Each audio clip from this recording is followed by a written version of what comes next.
Hello বন্ধুগণ, আমি সাধনা নতুন আরও একটা ঝাঁকানাকা রেসিপিতে তোমাদের সবাইকে স্বাগত জানাই। আজকে আমি তোমাদের সাথে শেয়ার করছি মুগ ডাল দিয়ে বানানো নিরামিষ কাঁকরোলের এক অজানা রেসিপি। গরম গরম ভাতের সাথে খেতে জাস্ট অসাধারণ লাগে। তো রেসিপিটি প্রথম থেকে শেষ পর্যন্ত দেখার জন্য তোমাদের কাছে অনুরোধ রইল। তো চলো দেখে নেওয়া যাক আজকের রেসিপি। মুগ ডাল দিয়ে কাঁকরোলের এই দারুণ স্বাদের নিরামিষ রেসিপিটি বানাতে এখানে আমি নিয়েছি একদম কচি কচি টাটকা টাটকা 6 পিসের মতো কাঁকরোল। তবে কাঁকরোলের পরিমাণটা তোমরা আরও বাড়িয়ে অথবা কমিয়েও নিতে পারো, তাতে কোনো সমস্যা নেই। কাঁকরোলগুলোকে প্রথমে 3-4 বার খুব ভালো করে জল দিয়ে ধুয়ে নিতে হবে, কারণ কাঁকরোলের গায়ে যে কাটার মতো অংশটা থাকে তার মধ্যে কিন্তু অনেক নোংরা থাকে। সুতরাং কাঁকরোলগুলোকে খুব ভালো করে জল দিয়ে ধুয়ে তারপরে কাঁকরোলগুলোকে কেটে নিতে হবে। এই কাঁকরোলগুলো যেহেতু প্রচণ্ড কচি, তাই এই কাটার মতো অংশটা কিন্তু আমি ফেলবো না, এটা সমেতই কিন্তু কেটে নেব। অনেকেই কিন্তু কাঁকরোলের গায়ে যে কাটার মতো অংশটা আছে এটাকে একটু ছেঁচে ফেলে দেয়, তবে যেহেতু কাঁকরোলটা কচি তাই আমি এই কাটা সমেতই কিন্তু কাঁকরোলটাকে কেটে নেব। কাঁকরোলের দুই প্রান্ত এইভাবে একটু কেটে বাদ দিতে হবে, তারপরে মাঝখান থেকে এইভাবে দুফালি করে কেটে নিতে হবে। কাঁকরোলগুলো দেখো একদমই কচি, এক একটা ফালির মধ্যে আমি 4 ফালি করে কেটে নেব। এইভাবে দেখো একটু সরু সরু করে পাতলা পাতলা করে কেটে নেব, তাহলে কাঁকরোলটা খুব তাড়াতাড়ি সেদ্ধ হয়ে যাবে, রান্নাটাও তাড়াতাড়ি হয়ে যাবে। এইভাবে সবগুলো কাঁকরোল আমি একে একে কেটে নেব।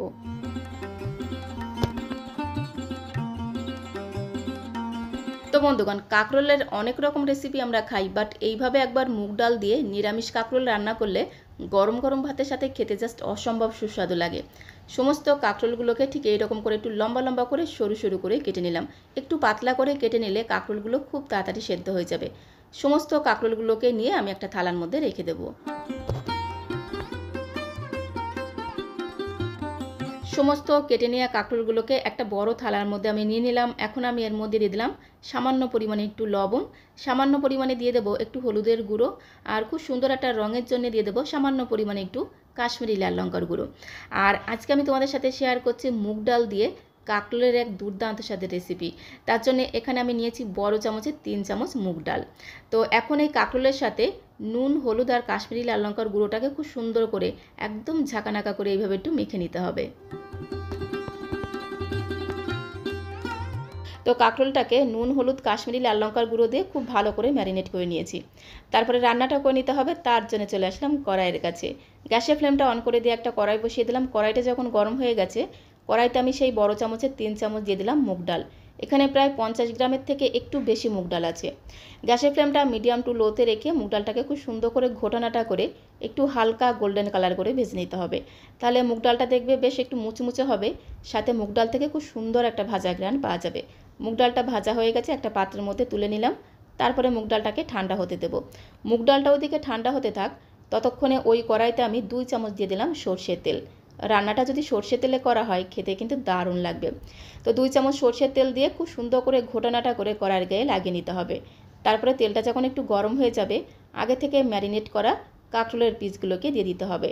তারপরে আমি এর মধ্যে দিয়ে দেবো একটা আলু। একটা বড় সাইজের আলুকে খোসা ছাড়িয়ে কাঁকরোলের মতন করে এইরকম একটু লম্বা লম্বা করে সরু সরু করে কেটে নিয়েছি। এই নিরামিষ রান্নাতে যদি একটু আলু দেওয়া হয় খেতে কিন্তু দারুণ হবে।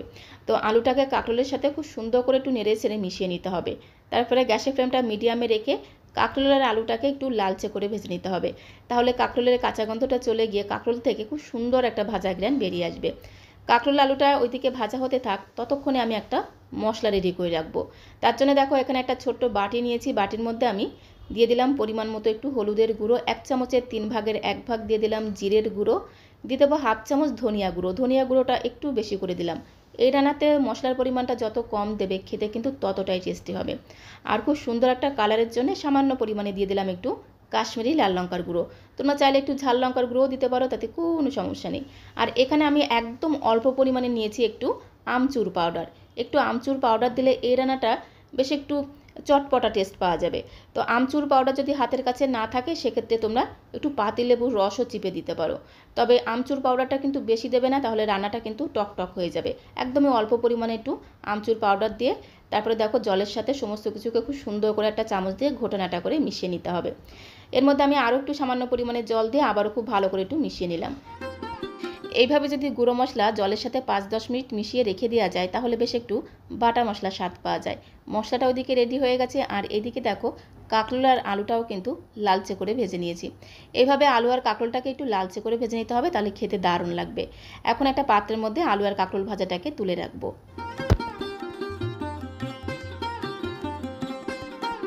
তো আলু আর কাঁকরোল ভেজে একটা পাত্রের মধ্যে তুলে নিয়েছি। ঠিক এইরকম করে একটু লালচে করে ভেজে নিতে হবে, তাহলে খেতে দারুণ লাগবে। ওই কড়াইতে আমি 2.5 চামচ দিয়ে দেবো সর্ষের তেল। তবে তেলের পরিমাণটা তোমরা বাড়িয়ে অথবা কমিয়ে নিতে পারো, যে যেমন তেল খেতে পছন্দ করো সে অনুসারে এখানে তেলটা দিয়ে দেবে। দিয়ে দিলাম 1/2 চামচ গোটা জিরে ফোড়ন, সাথে একটা শুকনো লঙ্কা ফোড়ন দিয়ে দিলাম। তারপরে আমি এর মধ্যে দিয়ে দিচ্ছি 2টো এলাচ, লবঙ্গ, 1 টুকরো দারচিনি। একটু গোটা গরম মশলা ফোড়ন দিলে খুব সুন্দর একটা ঘ্রাণ পাওয়া যাবে। সাথে দিয়ে দিচ্ছি একটা তেজপাতা। এখন এই ফোড়নটাকে একটু নেড়েচেড়ে হালকা লালচে করে ভেজে নেব। যখন এই ফোড়ন থেকে খুব সুন্দর একটা ভাজা গ্রান বেরিয়ে আসবে তখন আমি এর মধ্যে দিয়ে দেবো বেশ কিছুটা কারি পাতা। একটু কারি পাতা দিলে খুব সুন্দর টেস্ট হবে, সাথে সাথে ঘ্রাণটাও কিন্তু দুর্দান্ত হবে। মুগ ডালের মধ্যে যদি একটু কারি পাতা দেওয়া হয় তার ফ্লেভারটা কিন্তু দুর্দান্ত হয়। তো কারি পাতাটাকে দিয়ে একটু হালকা মুচমুচে করে ভেজে নিতে হবে। কারি পাতাটা যেন পুড়ে না যায়, তাহলে ফ্লেভারটা কিন্তু একেবারেই নষ্ট হয়ে যাবে। কারি পাতাটাকে একটু নেড়েচেড়ে হালকা করে ভেজে নেওয়ার পরে এর মধ্যে আমি দিয়ে দিলাম আদা কাঁচা লঙ্কা বাটা। 1/2 ইঞ্চি মতো আদা, 3টে কাঁচা লঙ্কাকে একসাথে বেটে দিয়ে দিলাম। তারপরে একটা মিডিয়াম সাইজের টমেটোকে এইভাবে একটু ছোটো ছোটো করে কেটে দিয়ে দিলাম। খুব সুন্দর করে একটু নেড়েচেড়ে মিশিয়ে নিতে হবে। টমেটো কুচি দিয়ে খুব সুন্দর করে একটু নেড়েচেড়ে মিশিয়ে নিলাম। টমেটোটা এইদিকে একটু রান্না হতে থাক, মানে টমেটোটা একটু নরম হতে থাক। আর এইদিকে আমি যে মুগ ডালটা ভেজে রেখেছিলাম সেখান থেকে অর্ধেকটা পরিমাণে মুগ ডাল অন্য একটা বাটির মধ্যে নিয়ে নিলাম, আর বাকি অর্ধেকটা আমি গুঁড়ো করে নেব। তো এখন এই অর্ধেকটা পরিমাণে মুগ ডালটাকে 2-3 বার খুব ভালো করে একটু জল দিয়ে ধুয়ে নেব।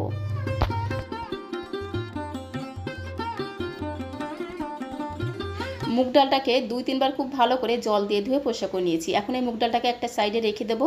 আর এদিকে দেখো টমেটোর পিসগুলো কিন্তু বেশ অনেকটাই নরম হয়ে গেছে। খুব সুন্দর করে একটু ঘোটানাটা করে মিশিয়ে নিয়ে জলের মধ্যে গুলে রাখা গুঁড়ো মশলাটা দিয়ে দেবো। একটা বাটির মধ্যে সামান্য পরিমাণে জল নিয়ে তার মধ্যে একটু হলুদ গুঁড়ো, জিরের গুঁড়ো, ধনিয়া গুঁড়ো, একটু কাশ্মীরি লাল লঙ্কার গুঁড়ো দিয়ে 5-6 মিনিট আগে আমি ভিজিয়ে রেখেছিলাম সেই গোলা মশলাটা দিয়ে দিলাম। তারপরে ধুয়ে রাখা মুগ ডালটাকে দিয়ে দিলাম। মশলার বাটিটা ধুয়ে সামান্য পরিমাণে একটু জল দিয়ে দিলাম। এবারে খুব ভালো করে একটু নেড়েচেড়ে মিশিয়ে নেব। তো ভেজানো মুগ ডালটাকে দিয়ে মশলার সাথে এইভাবে একটু নাড়াচাড়া করতে করতেই কিন্তু মুগ ডালটা অনেকটাই নরম হয়ে যাবে। খুব সুন্দর করে একটু নেড়েচেড়ে মিশিয়ে নেওয়ার পরে এর মধ্যে আমি একবারেই দিয়ে দিলাম স্বাদ মতো লবণ। লবণটাকে দিয়ে আবারও খুব সুন্দর করে একদম ঘোটানাটা করে মিশিয়ে নিতে হবে। তারপরে গ্যাসের ফ্লেমটা মিডিয়াম টু লোতে রেখে কন্টিনিউ নাড়াচাড়া করে মশলাটাকে বেশ কিছু সময় ধরে একটু কষিয়ে নিতে হবে, যতক্ষণ না মশলা থেকে তেল ছাড়তে শুরু করবে। তো দেখো মশলাটাকে খুব ভালো করে কষিয়ে নিয়েছি, মশলা থেকে তেল ছাড়তে শুরু করেছে আর কড়াইতে দেখো লেগে লেগে আসছে। তো এখন আমি এর মধ্যে দিয়ে দেবো আগে থেকে ভেজে রাখা আলু আর কাঁকরোলটাকে। আলু আর কাঁকরোল দিয়ে খুব ভালো করে মশলার সাথে নেড়েচেড়ে মিশিয়ে নিতে হবে।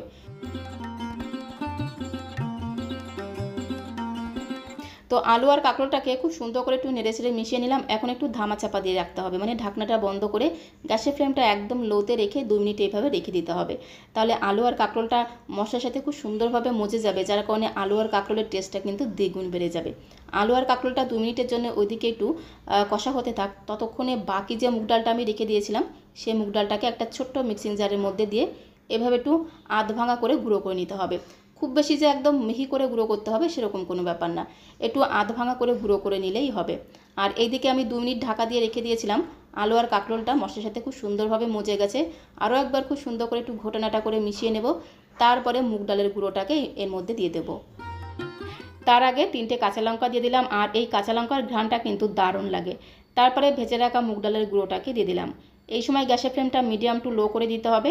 মিনিট খানেক সময় ধরে খুব সুন্দর করে মুগ ডালের গুঁড়োটাকে সমস্ত কিছুর সঙ্গে একটু নেড়েচেড়ে মিশিয়ে নিতে হবে। একটু নেড়েচেড়ে মিশিয়ে নেওয়ার পরে এর মধ্যে আমি পরিমাণ মতো দিয়ে দেবো গরম জল। আগে থেকেই বেশ কিছুটা জল আমি গরম হতে বসিয়ে দিয়েছিলাম। তো এর মধ্যে আমি পরিমাণ মতো গরম জল দিয়ে সমস্ত কিছুর সঙ্গে খুব সুন্দর করে একটু ঘোটানাটা করে মিশিয়ে নেব।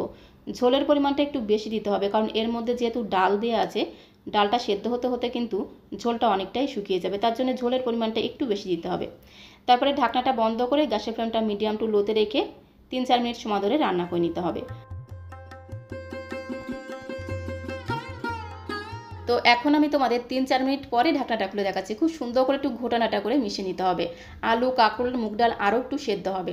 তো এইভাবে 3-4 মিনিট পরে ঢাকনাটা খুলে একটু নেড়েচেড়ে মিশিয়ে নেওয়ার পরে এর মধ্যে হাফ চামচ দিয়ে দেবো চিনি। চিনিটা কিন্তু অবশ্যই দিতে হবে। আর এই রান্নাটা একটু মিষ্টি মিষ্টি হলে খেতে কিন্তু দারুণ লাগবে।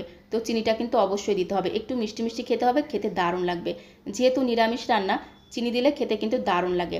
তো হাফ চামচের মতো চিনি দিয়ে খুব সুন্দর করে একটু নেড়ে ছেড়ে মিশিয়ে নিয়ে আবারও ঢাকনাটা বন্ধ করে আরও 3-4 মিনিট সময় ধরে একটু রান্নাটা করে নেব। তো তোমাদের আরও 3-4 মিনিট পরে ঢাকনাটা খুলে দেখাচ্ছি। আলু, কাঁকরোল আর মুগ ডালটা কিন্তু খুব সুন্দরভাবে সেদ্ধ হয়ে গেছে। মুগ ডালটা এমনভাবে সেদ্ধ হবে, একেবারে কিন্তু গলে যাবে না, গোটা গোটা থাকবে, দেখতেও ভালো লাগবে, আবার খেতেও কিন্তু দারুণ লাগবে। আলু, কাঁকরোল খুব সুন্দরভাবে সেদ্ধ হয়ে গেছে, মানে নরম হয়ে গেছে, সেটাও আমি তোমাদের দেখিয়ে দিলাম। আর দেখো মুগ ডালটা কিন্তু একেবারে গলে যায়নি, একটু গোটা গোটা আছে, অথচ খুব সুন্দরভাবে নরম হয়ে গেছে। আর রান্নাটাও কিন্তু একেবারেই রেডি হয়ে গেছে। কালারটা দেখো কত সুন্দর হয়েছে। ঠিক এইরকম একটু ঝোল ঝোল রাখলাম, তাহলে গরম গরম ভাতের সাথে খেতে দারুণ লাগবে। নামানোর আগে আমি এর মধ্যে জাস্ট সামান্য পরিমাণে দিয়ে দিলাম একটু শাহি গরম মশলার গুঁড়ো, আর 1 মুঠোর মতো দিয়ে দিলাম একটু ফ্রেশ ধনেপাতা কুচি। যেহেতু আমি গোটা গরম মশলা ফোড়নে দিয়েছিলাম, তাই এই সময় সামান্য পরিমাণে দিয়ে দিলাম একটু গরম মশলার গুঁড়ো, দিয়ে খুব ভালো করে একটু নেড়ে ছেড়ে মিশিয়ে নিতে হবে। তো রান্নাটা কিন্তু একদমই রেডি হয়ে গেছে। গ্যাসের ফ্লেমটা বন্ধ করে দিলাম। এখন একটা বোলের মধ্যে আমি সার্ভ করে দেবো। তো বন্ধুগণ, যে কোনো নিরামিষের দিনে এইভাবে মুগ ডাল দিয়ে কাঁকরোল রান্না করলে গরম গরম ভাতের সাথে খেতে জাস্ট অসাধারণ লাগে। তো একটা বোলের মধ্যে আমি সার্ভ করে দিলাম। রেসিপিটি ভালো লাগলে একটা লাইক আর শেয়ার করে দেওয়ার অনুরোধ রইল। নতুন বন্ধু হয়ে থাকলে চ্যানেলটিকে সাবস্ক্রাইব করে দিয়ে পাশে থাকার অনুরোধ রইল। সবাইকে অসংখ্য অসংখ্য ধন্যবাদ।